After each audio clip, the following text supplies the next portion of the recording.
We are Daily News. You can support us with the super thanks button below. The greatest mass migrations, protests and riots are caused by critical phenomena such as war, natural disasters and emergencies. Because of the war in Ukraine, there is one of the biggest mass revolts in the Russian army that we have ever seen. While Russian President Vladimir Putin or other officials did not openly admit that they were facing a manpower shortage, the longtime Russian president ordered last month to add 137,000 soldiers to his army, bringing the total number up to 1.15 million. In addition, with the latest additions, 147,000 Russian soldiers were sent to the Ukrainian fronts in the past 3 months. We see that this is actually just the beginning and that Putin will push the second partial mobilization further. This situation causes hundreds of thousands of Russian soldiers to revolt.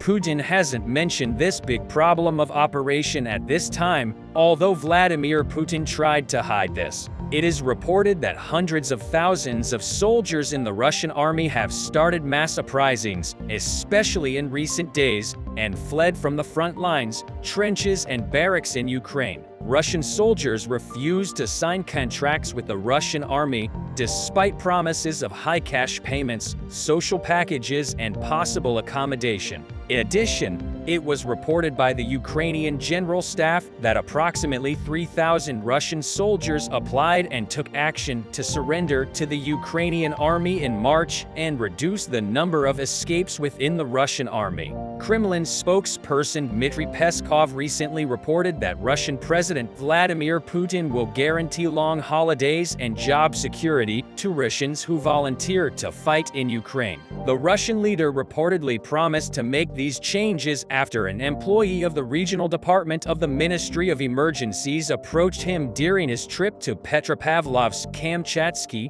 Peskov said. But despite all this, Russian soldiers refused to participate in the war in Ukraine. In fact, Russian soldiers are quite right about this, because Russian troops in Ukraine suffer from equipment shortages, housing problems, and even basic food problems. Therefore, desertion actions are constantly taking place within the Russian army. For this reason, Moscow authorities resort to unimaginable ways to close this gap in the Russian army. Ukrainian authorities reported that Russia began to take sick and wounded soldiers from hospitals to compensate for their losses. Russia is recruiting volunteers from a mental health unit in St. Petersburg for Vladimir Putin's war against Ukraine, offering cash incentives and more to encourage people to fight. On the home page of the website of the Psychoneurological Dispensary No. 2 in St. Petersburg, there is a poster calling for conscription for the volunteer battalions of Kronstadt, Narva and Pavlovsk. According to the ad, which was later removed, volunteers who signed a contract of at least 6 months are promised lump sum payments, compensation for housing and social services, and the right to receive veteran status. That's how bad the general situation in the Russian army is. It's also known that the Russian army has extremely post-soldier discipline and turbo field vehicle training. This, in turn, lowers morale and increases the potential for disease. There is another very striking reason that increases these great escapes within the Russian army and causes the citizens of Russia to flee their country. That is the decision of the leader of Vladimir Putin to facilitate conscription. Russian President Vladimir Putin signed a new law facilitating mobilization in the Russian army. According to the law, reservists and recruits can now be called to duty by electronic notification. The law, which was approved in the parliament within 2 days, was also signed by Putin recently. Until now, summons had to be hand-delivered. Under the new law, reservists can be summoned electronically through a Russian public service portal or by placing the order to a third party. As we mentioned, Putin decided in September last year to mobilize 300,000 reservists. After this decision, a Russian influx started abroad and thousands of people left the country. The Kremlin says no second wave of mobilization is currently planned, but the Russians are worried about a new mobilization decision as the Ukrainian army prepares for a major counter-offensive. The new law reportedly reinforces these fears. According to the new law, summons issued by local military branches will continue to be sent by mail, but will be considered valid as soon as they are uploaded electronically to Russia's government portal. Summoners who do not apply to the military service will be banned from leaving Russia. Their licenses will be confiscated and they'll be barred from obtaining loans or selling their homes and other assets. Russian police will have the right to catch deserters who are facing jail time, tax offices, universities, and other public institutions. Unions will be obliged to provide personal information of conscripts. These measures will also apply to Russians fleeing the country or working remotely. Observers say the new law provides a mechanism to quickly strengthen the ranks in preparation for the next Ukrainian counterattack. Abbas Galiamov, Putin's former copywriter who left the country, says the law could fuel discontent. On the one hand, there is a growing unwillingness and discontent to fight. On the other hand, there is a fear of increasing repression. People are forced to choose between going to war and dying or going to jail. But there are millions of Russians who are left with such an option, and these people no longer want to live in fear of war in their country. Yes, it has been reported that nearly 400,000 Russian citizens have prepared to leave the country so far, and even almost half of this number has already left the country, giving specific reasons. Currently, the Russians are fed up with mobilization and similar decisions. Although Russian leader Vladimir Putin and the Kremlin officials stated that this decision is different from mobilization, Russian citizens no longer trust almost any political official in Moscow. At the top of this list of distrust is, of course, leader Vladimir Putin. One of the biggest reasons why Russian leader Putin hasn't been trusted by his citizens in such a short time is actually his decisions regarding military service. In other words, decisions such as the previous mobilization decision taken by Putin and the new law facilitating conscription, which he has now approved, alienated his people from him because this new law adopted by the Russian leader will deeply affect the residents of Crimea,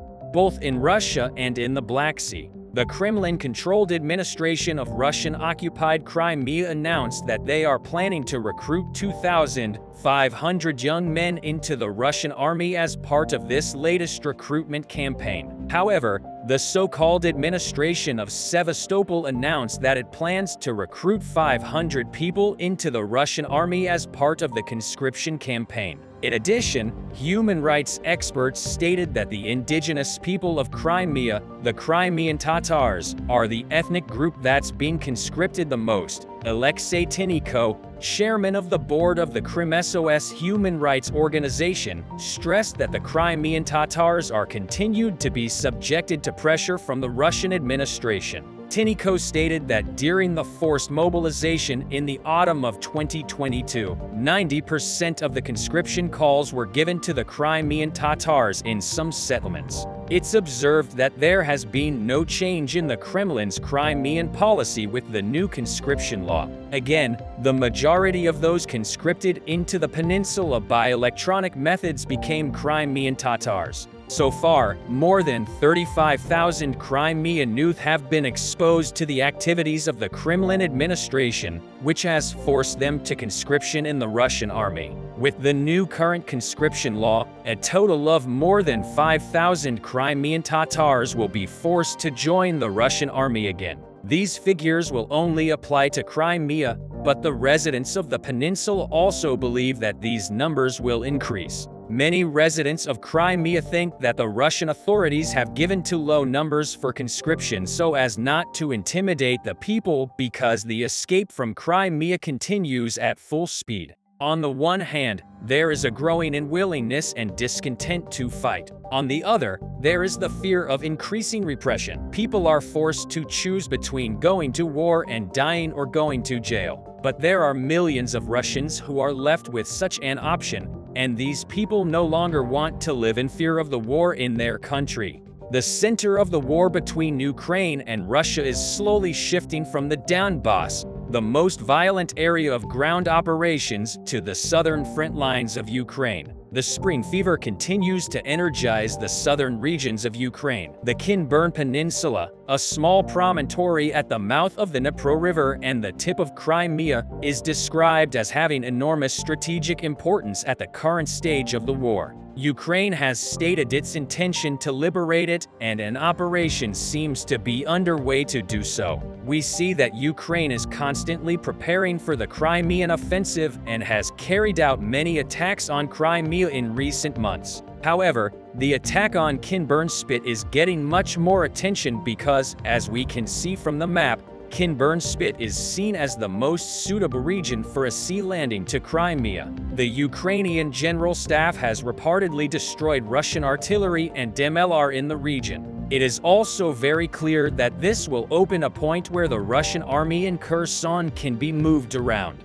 The destruction of the last Russian units in Kherson will pave the way for a very comfortable ground operation. Given the location and history of the area, it makes sense to reclaim the strip of land. The sandy Kinburn Spit is the tip of a peninsula about 40 kilometers long and 4 to 12 kilometers wide, extending into the Black Sea. Kinburn dominates the entrance to the Dnipro River system, which bisects Ukraine from the north all the way to Kiev and beyond. It also controls access from the Black Sea to the important port of Mykolaiv. The Mykolaiv port is one of Ukraine's existing ports, making the peninsula even more strategically important. The possession of this flat piece of land, which also serves as an alternative point of departure for Ukrainian export, allow those who control it to exercise power and thus penetrate the south and east of the Black Sea. The importance of this small area is also clearly explained in the pages of history. Since the Russians took an active interest in the region in 1737, there have been several major battles for control of the peninsula and the local area. The most notable was the Battle of Akakov, which led to Russia's conquest of southern Ukraine, or New Russia, as Catherine the Great called it. Now tensions in Kinburn are at a new high and the importance of the peninsula is more topical than ever. The latest Russian rocket attacks in the region put the invaders within range of the town of Akakov, just 3 miles across the river. Over time, Ukrainian counterattacks forced the Russian troops to retreat from these areas, as well as Ukrainian pressure increases in the region. Russia is fleeing to fortified areas east of the Dnipro River, but the other day the Ukrainian armed forces cornered the Russians in Kinburn Spit, and a fierce artillery clash between the two sides began. As a result of the prolonged clashes, Ukrainian missile and artillery units destroyed a Russian artillery gun and, most importantly, a Russian at Kinburn Spit. In addition, Ukrainian artillery destroyed an ammunition depot set up by the Russian invaders in the striking Kinburn Spit operation. These strikes, which mobilized the Dnipro Islands region, further cornered the Russian forces in Kinburn and cut off the most important Russian communications routes in the Black Sea. As the invaders lost their and many other military ammunition as a result of successful shelling, they could no longer hold on to this part of the island. Ukrainian naval commandos also simultaneously supported the Ukrainian artillery operation.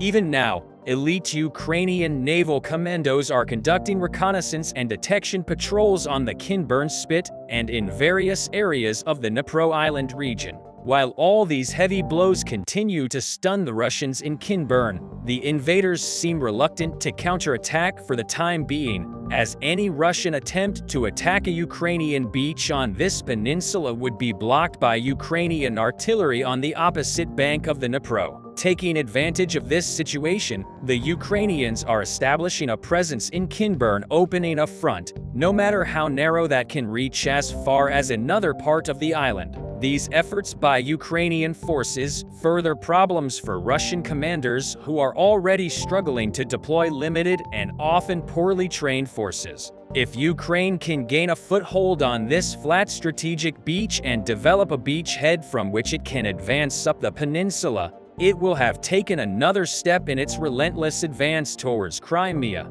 In this regard, Russia has no idea what Ukraine will do. Therefore, if the Russian forces do not prepare to defend themselves against a range of contingencies, things will get more and more heated around the ring of fire that covers the peninsula. In this case, the Ukrainians will be able to make a serious offensive breakthrough. Ukrainian forces continue to take dramatic steps to conduct active offensive operations at Kinburn Spit and other strategic centers in the Dnipro Islands region, which is a serious factor in the plans to liberate the Crimean Peninsula. The Ukrainian forces, which have gained considerable strength from recent successful operations in these areas, have formed a river navy assault boat group on the Dnipro River. Recently, the flagship of this Ukrainian river navy Butcher was spotted off the coast of Dnipro. Bridge's construction began in 2019. This powerful flagship is equipped with a ZD 130mm automatic cannon, a KBA 117 30mm automatic grenade launcher,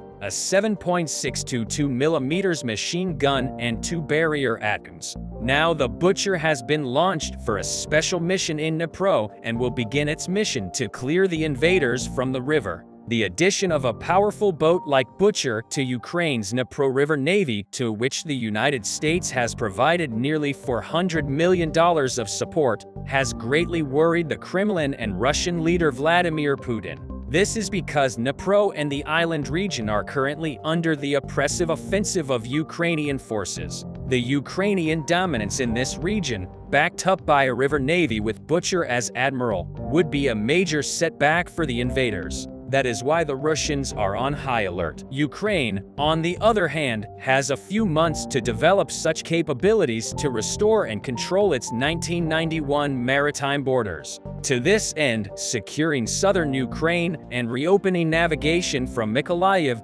Kherson, and Kharkiv will be critical. This, in turn, will contribute significantly to the restart of Ukraine's international maritime and agricultural sectors. Moreover, control over the Kinburn, Spit, and Peninsula will provide Ukraine with access for the future occupation of the Ukrainian coast along the Sea of Azov and the Crimean Peninsula. However, time is of the essence as the Russian military is actively building fortifications to prevent any possible Ukrainian advance in these directions. In this time frame, Russia's anxiety is likely to increase much more, and it is likely to launch and plan random attacks. Most war experts emphasize that the Russians often carry out impulsive offensives in order not to lose the Crimean Peninsula. With this in mind, at this critical time, the Ukrainians can make serious gains, both on the island of Kinburn and in Crimea. It is only important to choose the right card. The Ukrainians have already chosen the right card by blockading the peninsula,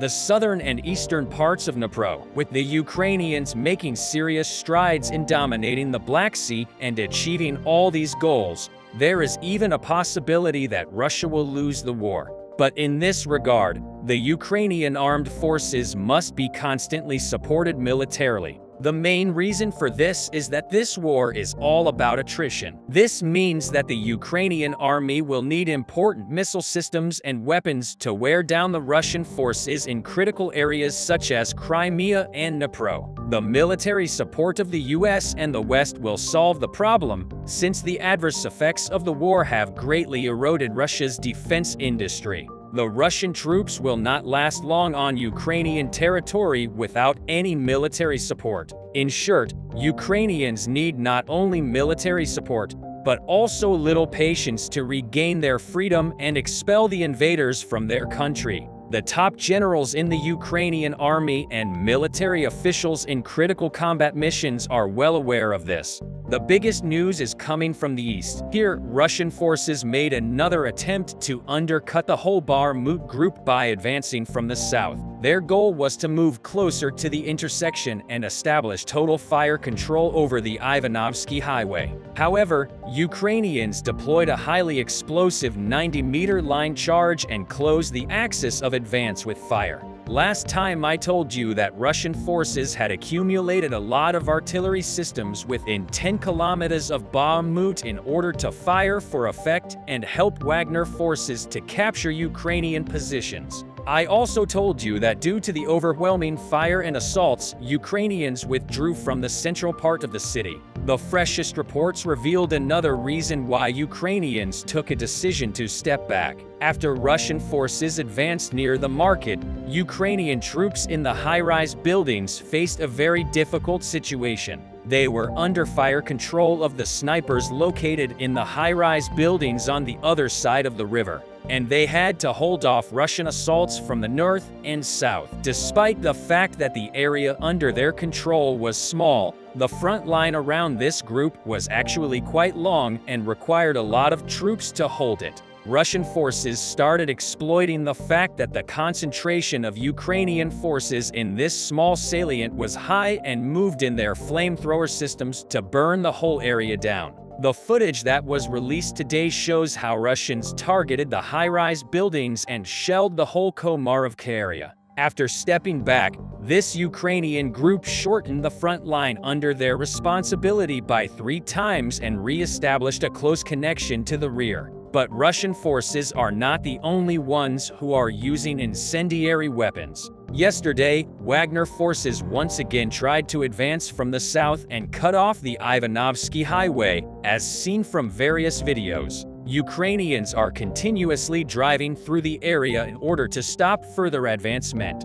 Ukrainians drove a mine-clearing vehicle called Meteorite from behind the high-rise buildings, launched a line charge and detonated, burning the whole area. Other footage from the southern part of the region suggests that Russians have finally advanced towards the stadium. Ukrainian 3rd Assault Brigade recently released footage showing how they are defending against a Russian assault right next to the stadium. Ukrainians were standing on the intersection of Shiroko and Bakhmutka streets and firing south in the northern part of the region. The situation remains stable, and also after Russian forces withdrew, atoms had been pushed from the tree lines. Ukrainian forces continue to use the home of a highway to deliver supplies. That is why Russians increased their fire on the western part of the region. Fresh footage shows how Russian rocket falls right in front of the Ukrainian group in this region. Fortunately, this is not the first time such rockets failed to detonate because a noticeable portion of Russian shells are so old that they failed to detonate.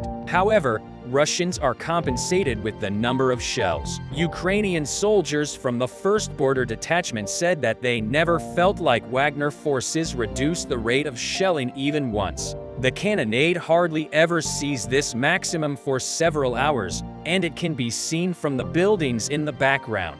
These blocks are located on the outer edge of the city, yet still there is not even one window with unshattered glass inside. Parts of the city are always burning, but some civilians still choose to stay. Overall, Russian forces did not manage to cut off Ukrainian supplies from the south, and the supplies also continue coming from the north, so the threat of encirclement continues to be low. Nonetheless, Ukrainians were pushed out from their positions along the river and they were pushed closer to the city center. Some say that the Ukrainians are not planning on holding onto this sector at any cost. It's been speculated that they are preparing the defense line along the railways, and once they finish, they will allow the front line to shift westward. In the meantime, the Ukrainian president once again reassured that the moment the situation in Bakhmut stops playing in favor of Ukrainians, they would for sure withdraw from the city, which is not impossible given that they have recently secured the roads for moving equipment and have tunnels for rotation of personnel. What do you think about this? As Daily News team, we will continue to closely follow the developments in Russia and bring you the latest news. Our team spends a great deal of effort to prepare these news. You can support our team for the development of independent journalism. For this, you can use the Super Thanks button below the video. We also carefully read your comments on our news. We would like to know what you think about this incident. What do you think was the purpose of this attack? What do you think about the explosions in Russia, and how do you think this will affect the course of the war? Share your thoughts with us. Follow us for more updates.